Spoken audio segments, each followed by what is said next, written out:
The Sleep Experiment of Duskwater. In the northern edge of Oregon, where the pine trees grew so thick they swallowed the light, sat an abandoned town not listed on any modern map. Duskwater had been wiped from memory, its name whispered only by locals as a cautionary ghost story. People said no one had lived there since 1962. But if you asked too many questions, the elderly would grow silent, eyes glazed with fear. It was as if the place had been erased not just from paper, but from thought purposefully. Caleb Langston had no such superstition.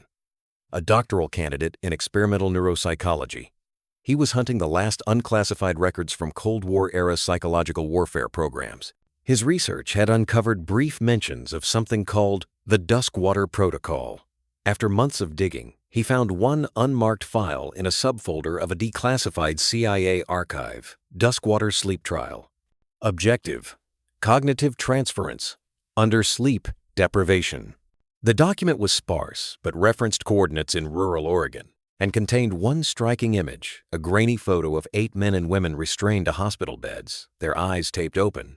Expressions of raw panic frozen in black and white. Caleb thought it was a hoax until he found the town.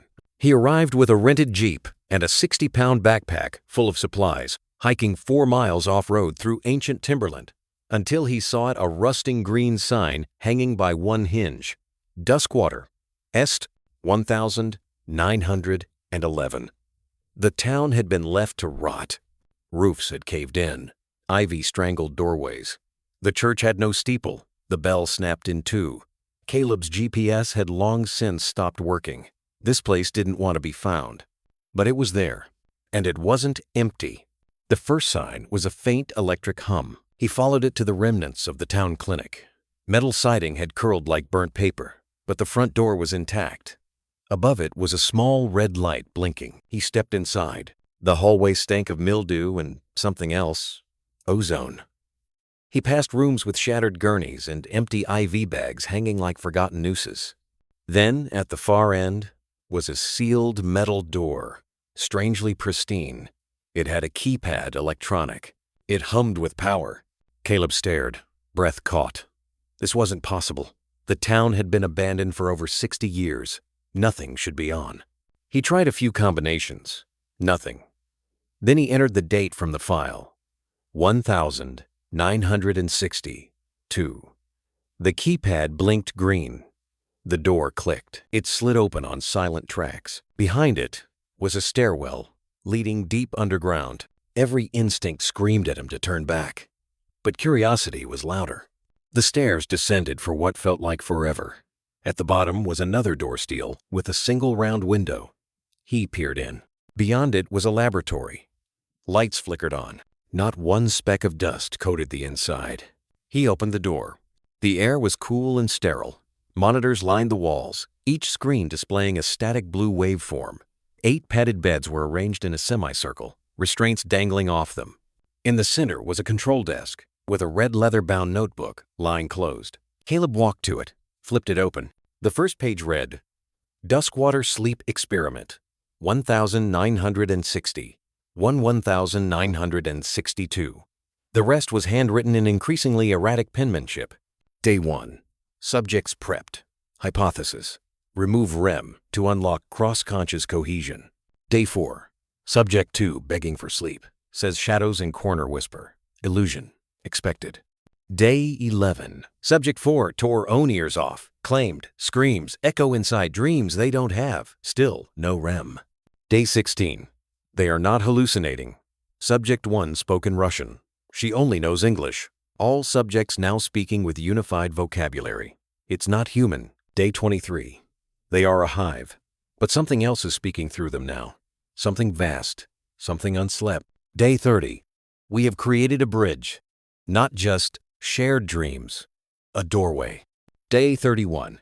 They've learned to override the sedatives. They don't sleep because they don't want to, because something else has woken in them. The next pages were blank except for scribbled circles and blood. A sudden sound behind him made Caleb freeze. A hiss. He turned. One of the beds was no longer empty. A man was strapped to it, chest rising and falling. Caleb hadn't heard anyone enter. The man opened his eyes. They were black, glassy, pupilless voids. I never slept, the man whispered. They made me the key. Caleb stumbled back, slamming into the desk. Who are you? The man strained against his restraints, tendons taut. I am what's left of them. We were 8. Now we are 1. And you opened the door again. A siren began to wail. The lab lights dimmed. A voice spoke from the intercom, low and mechanical. Sleep containment breach. Reinitiate protocol. Sleep containment breach. Reinitiate protocol. The man on the bed began convulsing, then screaming no, not screaming, laughing. Others began to appear on the beds, twitching into reality like skipped frames on old film. All of them were awake. Their mouths moved in perfect sync. We dream without sleeping. We live where gods go to die. And you, Caleb, are our awakening. He ran.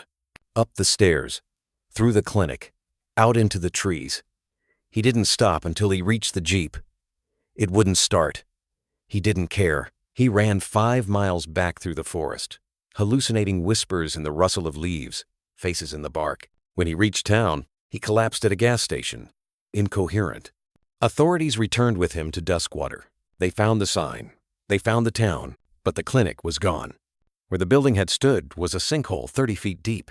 There was no lab, no stairs, no equipment. Just scorched earth and a faint smell of ozone. They told him he hallucinated. A psychotic break. Burnout from stress. He was institutionalized for a year.